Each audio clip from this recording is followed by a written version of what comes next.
hello. It's nice to see you again. Likewise. Like a lot has happened in the last few months since we've seen each other. I want to talk first. I want to ask you first about fear, fear itself. Um, and you said that in politics, your party was becoming the party of fear. So let's talk about that. What is it that you fear, if anything? Well, I mean, in that context, somebody asked me when I was at a demonstration, in Germany, and at the beginning of the pandemic, in August of 2020, and there were 1 million people there from all the countries of Germany, and it was like a kind of a Woodstock crowd. It was a very, very diverse crowd, and I was in the crowd shaking hands with thousands of people, and I was not at that time wearing a mask, and almost nobody was. And an NBC film crew, were completely masked, approached me at that time, and they said, you're not wearing a mask, aren't you scared of COVID? And I said to them, well, there's things I'm a lot more frightened of than COVID. And they said, like, what? And I said, like, my children growing up in an America where there's no constitutional rights. And, it's been recognized forever that fear is a governing tool. And particularly for totalitarian elements, it's always been the most attractive. Fear, hatred, all of these, kind of dark features of human nature can be used, prejudice, tribalism. But fear is the most potent one. And that's why in 1932, when he was inaugurated, Franklin Roosevelt said the only thing that we have to fear is fear itself.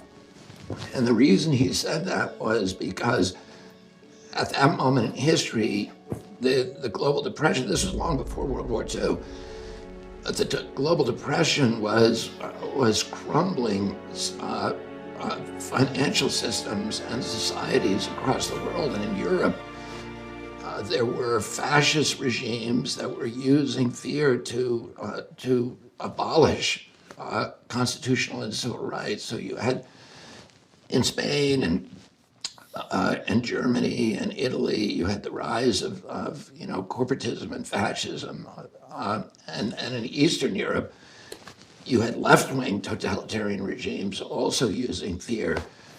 And in our country, people completely at that point lost faith in our economic system. They were putting their money in their mattresses. About a third of Americans felt that the only hope was a communist regime, and about a third were turning toward fascism or following Father Coughlin or Huey Long, which were urging kind of totalitarian solutions. And Franklin Roosevelt said to people, that is the biggest fear, is fear itself, because that will allow it. We will get through this. We will get through it if we be still. But if we allow ourselves to be manipulated by fear, we will lose everything that we value. Well, one of the things you've written is that fear has been stoked to provoke mass compliance. So is fear itself the biggest issue facing America right now? I don't know if it's the biggest issue, but it has become weaponized by elements within the technocracy and in the kind of corporate kleptocracy to engineer compliance of Americans with things that most people would not put up with under normal circumstances. Censorship. We all know that it's wrong, that there's never been a time in history when the good guys have been the ones who are censoring people. And so Americans know, innately that that the government is not supposed to censor us. And yet we put up with it. We said, okay, those guys are scaring us and we need to shut them up. And, the Constitution doesn't have a pandemic exception in it. The First Amendment doesn't have a pandemic exception. And, the Constitution was written for hard times. And by the way, the founding fathers, the framers of the Constitution, knew all about epidemics. There were 2 epidemics during the Revolutionary War. There was a malaria epidemic that decimated the armies of Virginia. It was a smallpox epidemic that brought to a halt the armies of New England at the very time when we had taken Montreal. So Benedict Arnold's army had captured Montreal. But because they were undermanned because of the smallpox epidemic, they had to withdraw. Otherwise, today, Canada would be part of the United States. And everybody knew that. The framers of the Constitution knew, what had happened, that these illnesses had really injured the American war effort. And then between the end of the Revolution and the ratification of the Bill of Rights, which is about a 9-year period, there were epidemics in every city in our country that killed tens of thousands of people. There were smallpox epidemics, cholera epidemics in Philadelphia, Boston, New York, and cholera epidemics that took tens of thousands of lives. Everybody knew about it, and yet they did not put an epidemic exception in the United States Constitution or any other exception. And, we've been through much worse calamities than COVID-19. During the Civil War, we lost 659,000 troops in action or from disease, but troops on both sides. That's the equivalent of about 7,200,000 today. So much bigger, much larger death count than in COVID. But also our country was being torn apart. We almost lost the United States of America. And yet, when President Lincoln tried to suspend habeas corpus, the constitutional right, the court said you can't do that. And he was doing it for good reason. There were people in the cities who were Confederate sympathizers who were saying and doing bad things and inciting riots that threatened our country, that posed an existential threat to America. And Lincoln was trying to address that issue by by silencing those people with habeas corpus, by locking them up. And the court said you can't do it. It doesn't matter what the calamity is. The Constitution has to survive through every calamity. So, but if you manipulate people's fear, Americans know these things. But if you manipulate them with fear, people will retreat and will choose a high percentage of people will choose security over, constitutional rights. My experience is that most people are very afraid. That's what people talk to me about. And they sort of look to some things that we've done with bewilderment and wonder. So what made you the way that you are, such that you're not looking at it the same way that so many other people in your position would? Did something happen to you? Was it a accumulation of your life experiences? Was there an event that brought you to the place that you are, where you're not approaching these things from a position of fear? I don't know what it is. I just, I have I think a lot, it's just probably the accumulation of my experience, which dictates that worldview, starting from when I was a little kid, where my father told me, a couple of weeks before he died, when I talked to him, he was talking about government officials, and he said to me, people in authority lie, and he said it, with kind of a sadness in his voice, but my understanding of just living in a democracy is that our job is to maintain a posture of skepticism towards any kind of large aggregations of power. So government officials, corporate officials, we should be skeptical of those things. And then with me, I've spent 40 years suing big polluters, but about 20% of those lawsuits were actually against the government agencies that have become captured by the industry that they're supposed to regulate. So instead of functioning as to protect the public trust and the public welfare, they function as essentially as sock puppets for the industry that they're supposed to regulate. And I found that out the hard way through through suing them and through encountering. Has it made you cynical? Has it lost hope? I would not call myself a cynical person. I'm skeptical. I'm not going to take anything on faith. I'm always going to question things and say, is that really true? If you tell me something, I'm going to say, I want evidence-based. I want evidence-based medicine, and I just want evidence-based world. I don't. Well, your father said, he said, the people in authority lie. Has Yeah. it gotten worse? Or has it always been this I bad? don't think probably human nature has gotten worse, but I think the institutions of our democracy have declined, have eroded. And that includes not only the institutions of government, the regulatory agencies, and the White House and Congress, but also the press, which is a critical institution. And when did that start happening, or was it linear? Was there an event? I think, what I really saw, the decline in the public agencies like the environmental agencies and the public health agencies really began around 1980. And if you remember, Earth Day happened in 1970. 20 million people came out onto the street, the biggest public demonstration in American history, demanding that our politicians, Republicans and Democrats, return to the American people these ancient environmental rights. Before Earth Day, the year before Earth Day, the peregrine falcon went extinct in the east. The Adams peregrine, the most spectacular predatory bird, Lake Erie was declared dead. We had, fires. We had these oil spills that closed all the beaches in California.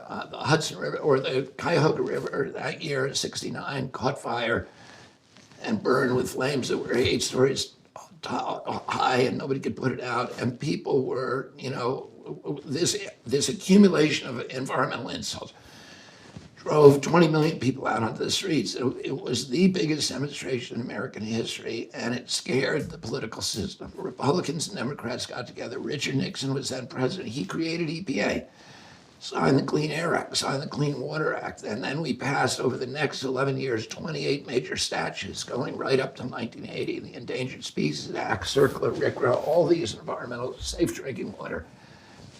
And industry was kind of caught off guard. And those statutes were costing them a lot of money. And industry began mobilizing in the late 70s. And by the early 80s, they were in a counterattack mode. And they understood that they needed to get a hold of these regulatory agencies and make them industry friendly. And that process, I watched that process because I was from 1984, I was, litigating against polluters. I joined the commercial fishermen on the Hudson River and started suing polluters on And the by the way, I Hudson. used to swim in Croton on Hudson when I was a child Yeah. in the 90s. Was it cleaned up by then? No, Mid-90s? that may explain some stuff about you, James. But it was not clean. There's a swimming hole near Croton on Hudson, very sandy. I don't know if you know what I'm talking Yeah, about. I've been swimming. In fact, I scuba dived one time the entire length of that river from the Croton Dam all the way to the mouth of the Hudson River. So I've swam in the entire Croton River, and that town was a very important part of the history of the commercial fishermen on the Hudson River. It was one of the enclaves of the commercial fishery, and those are the people that I represented for When did it get cleaned up? 40 the years. river? It started, the cleanup started really in the mid '70s. I mean, my group started suing polluters back then, and I joined them then in '84, and we brought 500 lawsuits against Hudson River polluters. And today, the Hudson is the richest waterway in the North Atlantic. It produces more pounds of fish per acre, more biomass per gallon than any other waterway in the Atlantic Ocean north of the equator. So you mentioned the EPA, the administrative agencies like the CIA and the FBI, and your uncle, John F. Kennedy, expressed desire to, quote, splinter the CIA into 1,000 pieces and scatter it into the winds, unquote. I myself have been raided by the FBI.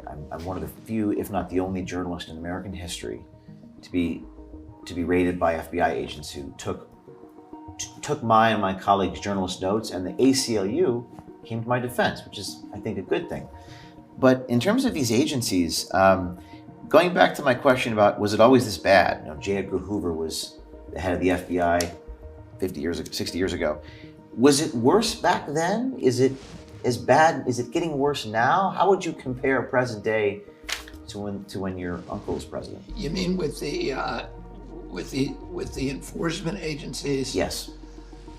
I think it's more insidious today because of the technologies of control. Back then, back then you had really terrible people running the agency, like Alan Dulles and James Jesus Angleton, Frank Wisner, people who were genuinely murderous and felt like there was no, controls on their behavior. And they started Operation Mockingbird at that point, which was an operation to compromise American journalists. So they had about 400 journalists that we know of. Carl Bernstein wrote an article about Mockingbird around 1975 or 76 in Rolling Stone. And at that point, I think there were some 400 editors, journalists, from all the largest publications. The New York Times had been compromised.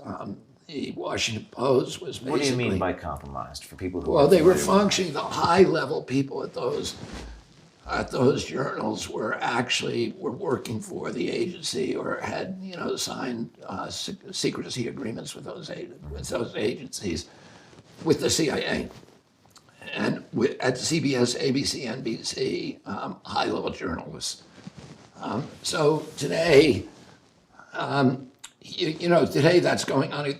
After 75, when it all came out, during the Church Committee hearings, the CIA promised that it would no longer compromise American journalists. It continued the program to compromise journalists all over the world. And today, the CIA is the biggest funder of journalism in the world. And how about present day? They fund it through USAID. But in 2016, Obama, there's a provision in the CIA charter that says that the CIA cannot propagandize the American people. President Obama adopted and I think it was through an executive order in 2016, that essentially reopened the door for Operation Mockingbird so that the CIA began once again to propagandize American people. How are they doing that presently? Well, I mean, we know that they did it. We've published articles on the CHD website that shows the journals that appear now where high-level intelligence officials are, or people associated with the intelligence industry, are running those journals, like Noah Schlachman, who runs Rolling Stone, who came from Daily Beast. Daily Beast was run by John Avalon, who has deep ties to the intelligence agencies. But even journals like Smithsonian and National Geographic, Nature, the Washington Post, the New York Times appear to be compromised by the CIA. We know from the Twitter files at both the FBI and CIA were operating portals within the Twitter and Facebook that allowed them to manipulate information and to deplatform people and to silence certain people that they didn't like in the social media. So, but the big answer to your question is the problem is today that is frightening is that with AI, with artificial intelligence, and with all of these surveillance, like facial recognition systems, the satellite systems that are now, I think we're going to have 415,000 low-altitude satellites, where they can look at every square inch of the Earth at 24 hours a day. They have technology now that can look through walls, and just surveillance technology. We're all under surveillance. Your GPS, your cell phone is spying on you. We're carrying around these devices that are all spying on us, or all have the capacity to spy on us, and of course they are. To what end? What? To what end? Well, I mean, the thing that's financing most of this is our commercial and mercantile interests. Oh, you start talking. I mean, I'm sure you've had this experience where you say, I need a better mattress. I can't sleep at night. And then 20 minutes later, you get this, a bunch of mattress ads on your cell phone. Well, they're listening to you. And that's kind of innocuous and actually convenient that they're listening to you and then putting up, solutions so the to your regulatory problem. capture. But the government also is listening to you. And if you're doing something that, if you are doing something that involves dissent or disobedience to government mandates, it's quite possible that there's some government agency that's keeping track of that. Have you And that's experienced scary. any retaliation in the since the pandemic? Have you seen any overt forms of retaliation against you by the intelligence community, to your Well, knowledge? we don't know. I mean, we don't know because there's always kind of irregularities on your cell phone. We get, we come under attack by bots almost daily at the Children's Health Defense, but you don't know who's orchestrating it. It's all kind of obscure and invisible.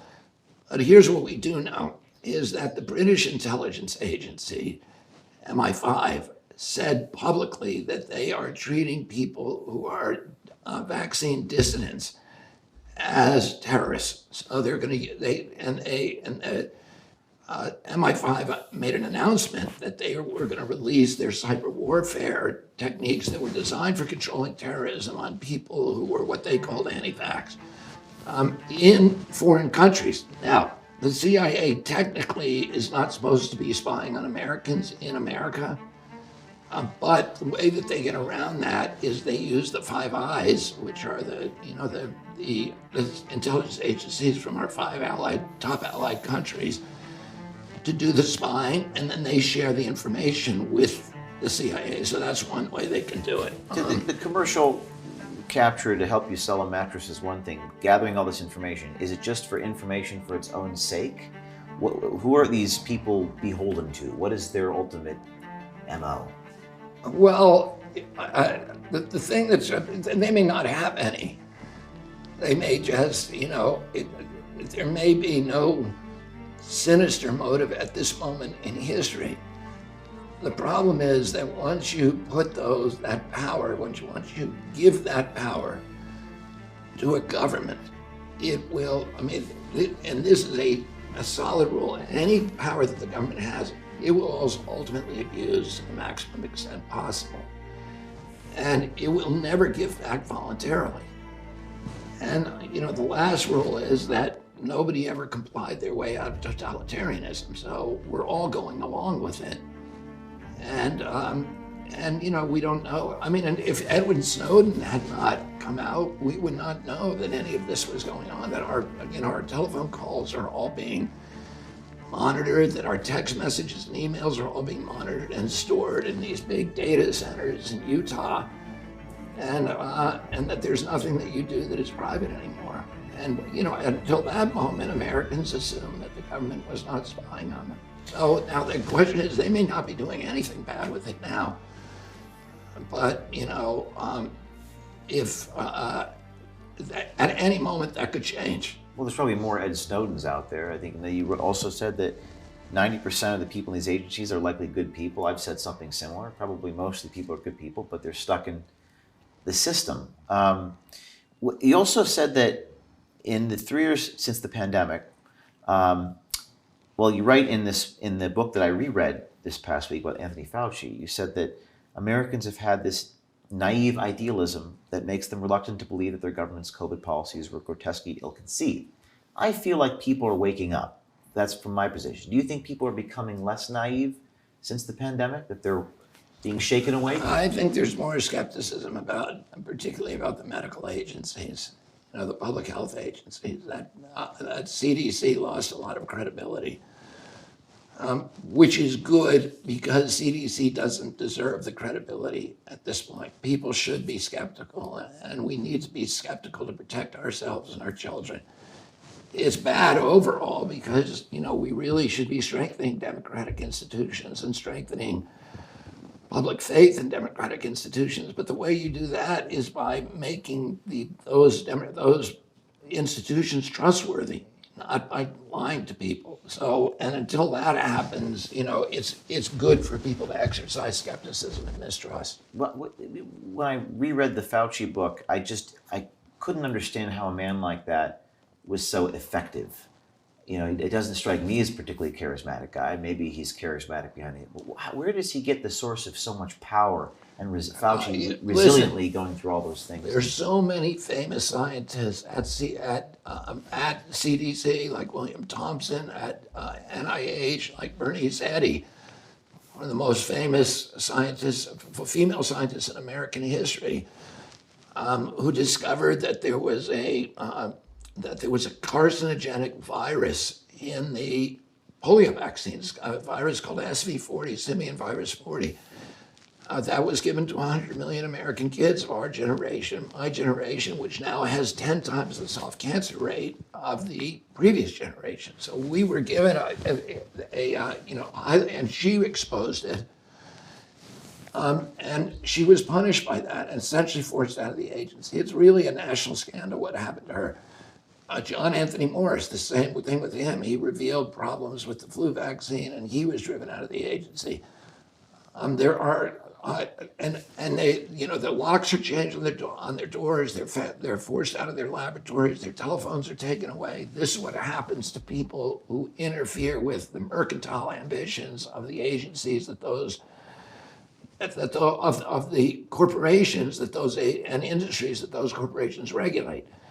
I mean, those agencies regulate. So if you do something that offends the pharmaceutical industry or interferes with its profit taking, you're going to be punished in those agencies. Conversely, the individuals who are reliably in the tank with the industry, who are carrying water for them, people like Anthony Fauci, are people who rise inexorably to the top and then remain there for generations. So, here you have a public official who's been there for 50 years, the highest paid official in the United States government, much higher paid than the President of the United States.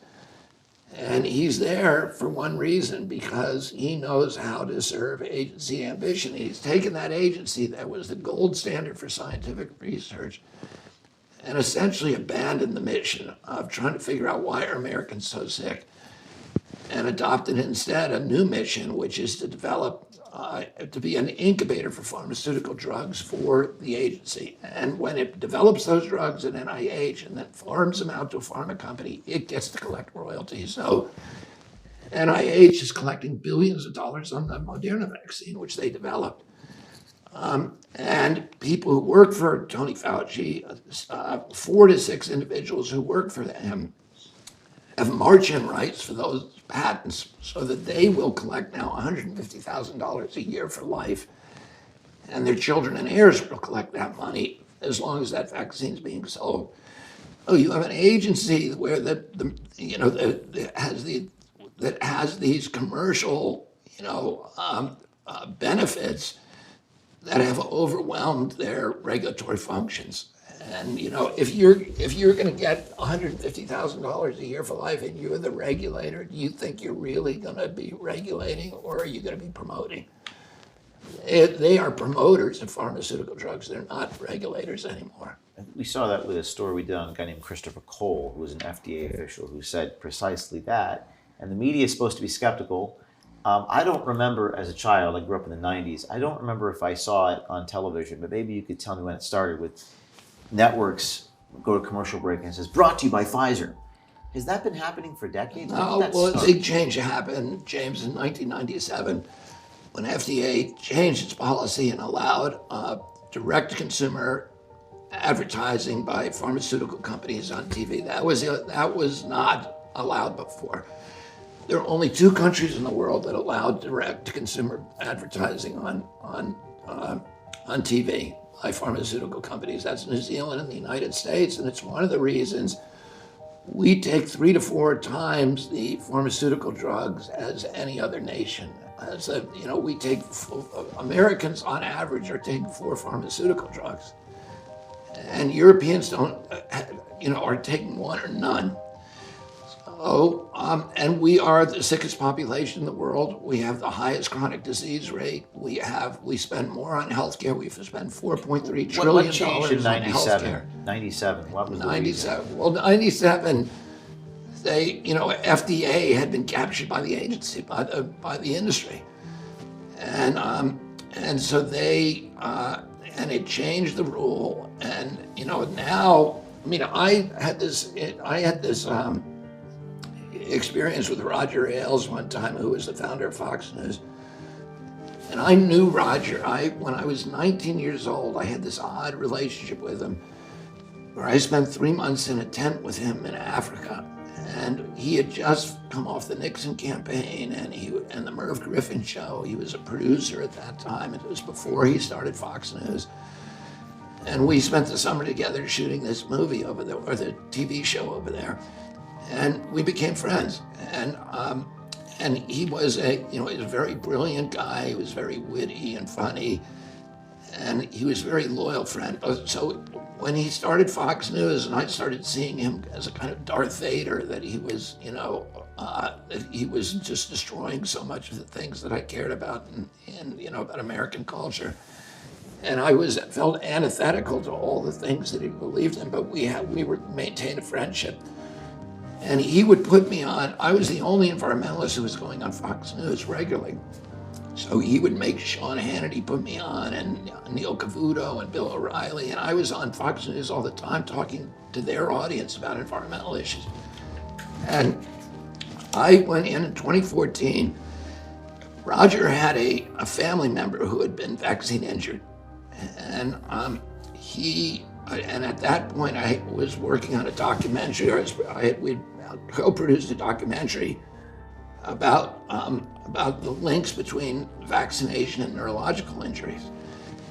And he watched it along with several other executives there. And I said, "Can you help me? Can I go on the air and promote this?"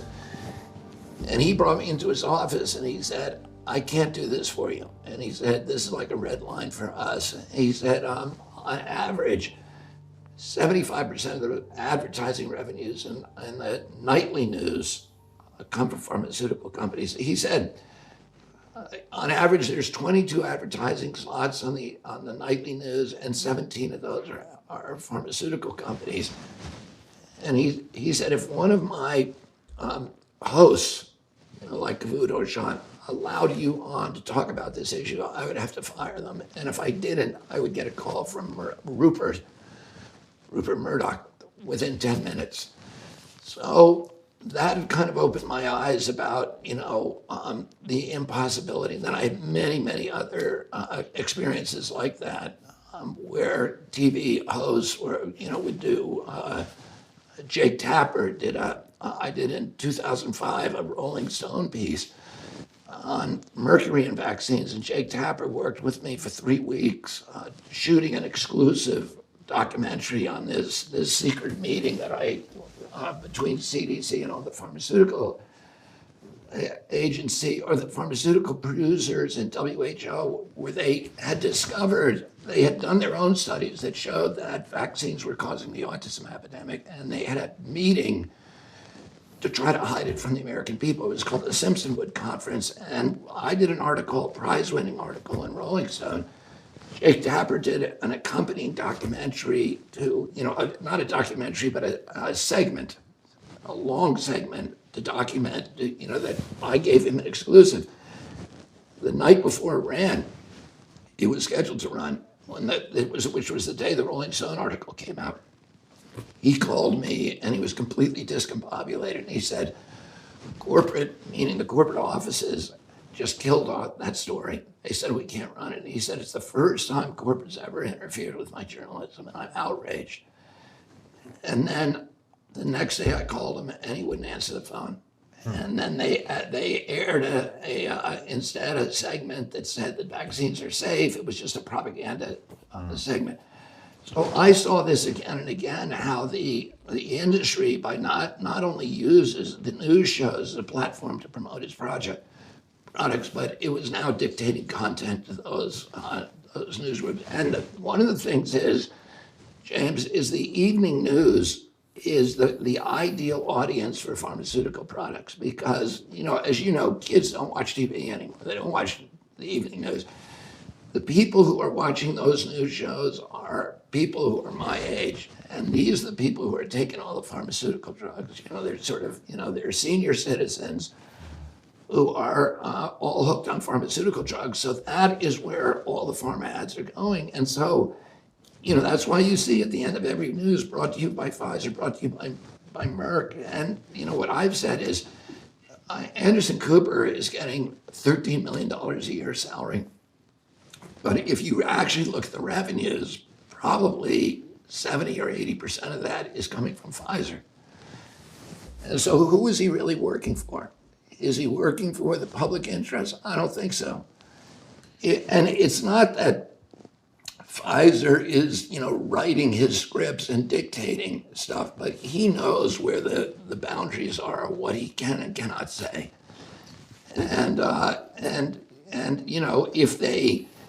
if he does say the wrong thing, then there is a conversation that's going to take place, like there was with Jake Tapper. Well, what media outlets do you admire journalistically?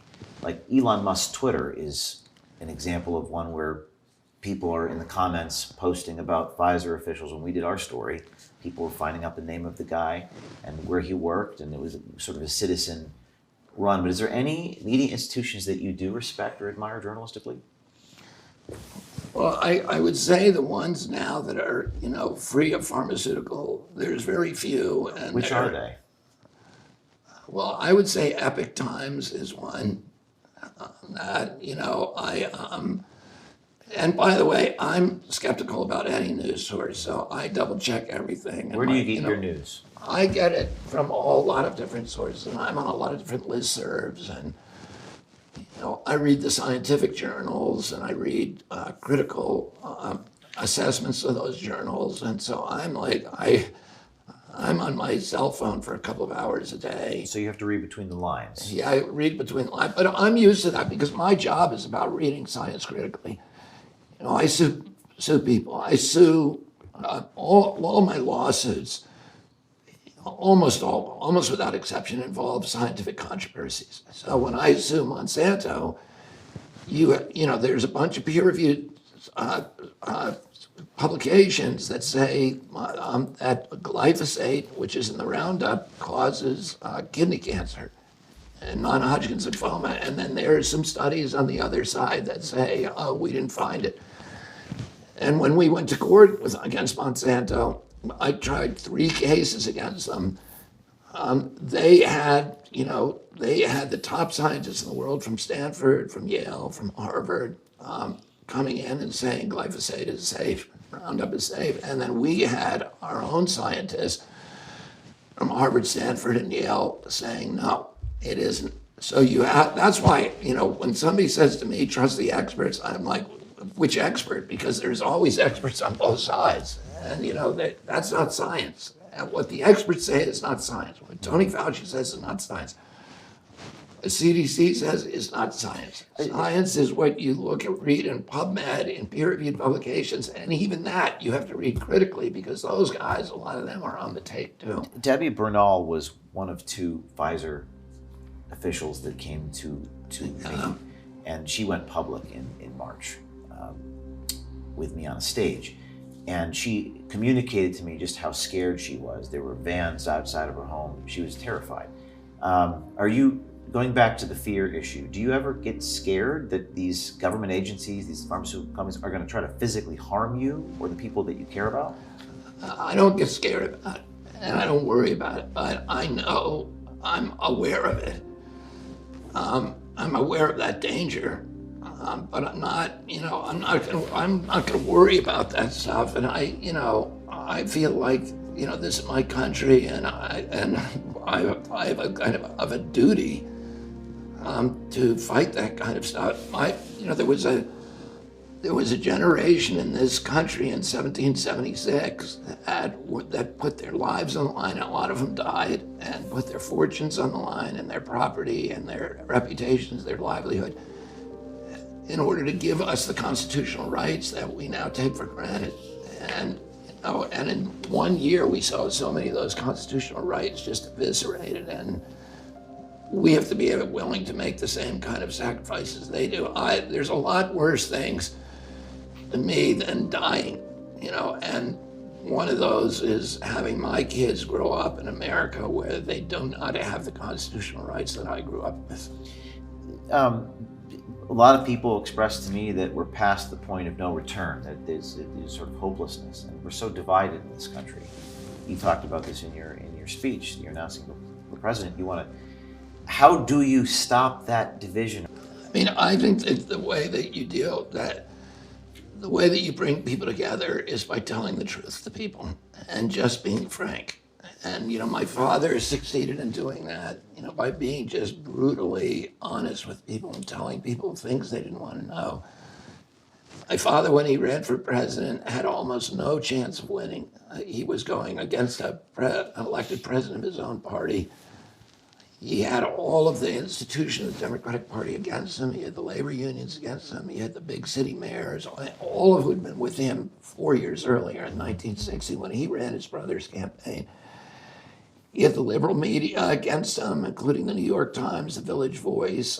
He had the liberal Democratic clubs. He had Hollywood was against him because they were all with McCarthy. And even the New Deal people who he had brought into office were now all working for LBJ. And nobody wanted him to run for president, but he did. So he ran for moral reasons because he could not support the war. And so he could not support LBJ.